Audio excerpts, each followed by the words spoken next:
আমাদের প্রিয় নবী হযরত মুহাম্মদ মুস্তাফা সাল্লাল্লাহু আলাইহি ওয়াসাল্লাম পবিত্র হাদিস গ্রন্থের ভিতরে ইরশাদ করেন, যে ব্যক্তি আমি দুনিয়া থেকে বিদায় নেওয়ার পর, পর্দা করার পর হজে মাকবুর, যে ব্যক্তি হজ আদায় করল এবং হজের পরে আমি রাসূল আকরাম সাল্লাল্লাহু আলাইহি ওয়াসাল্লামের কবর জিয়ারত করল, কবরের পাশে এসে সালাম দিল, রাসূল আকরাম সাল্লাল্লাহু আলাইহি ওয়াসাল্লাম ইরশাদ করেন, সে যেন আমি রাসূল জিন্দা অবস্থায় আমার সাথে সাক্ষাৎ করল, মোলাকাত করল।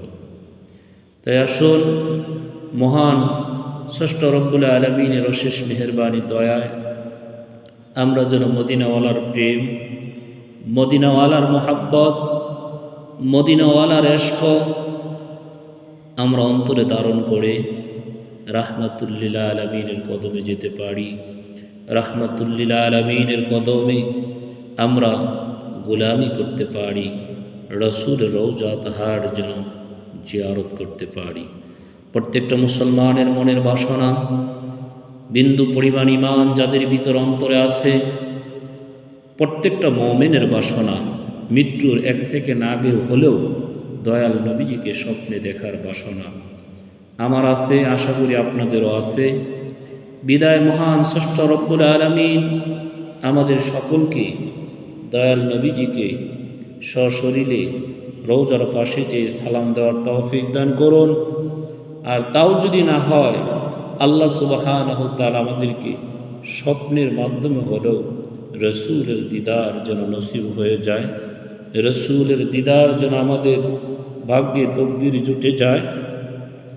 এই জন্য সর্বোপরি মহান ষষ্ঠ রব্বুল আলামিনের দরবারে আমরা কান্নাকাটি করব, দোয়া করব, যে রসুলের পবিত্র জবানি থেকে বলে গিয়েছেন, আমি রসুল ইন্তেকালের পরে কোনো মানুষ যদি হজ করে আমার রওজা জিয়ারত করে, আল্লাহ রসুল সাল্লাল্লাহু আলাইহি সাল্লাম যেই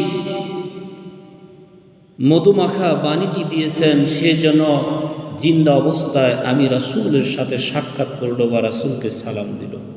কারণ সেই দয়াল নবীজিকে অনেক কাফেররা দেখেছে, মুশরিকরা দেখেছে, অমুসলিমরা দেখেছে, কিন্তু আমাদের তকদিরে নসিব হয় নাই।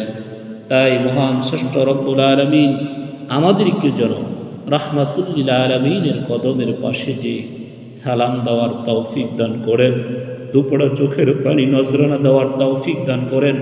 আল্লাহ আমাদের সকলকে রসুলের দিদার নসিব না করায় কাফনের কাফর যেন আমাদের শরীরে না পড়ায়।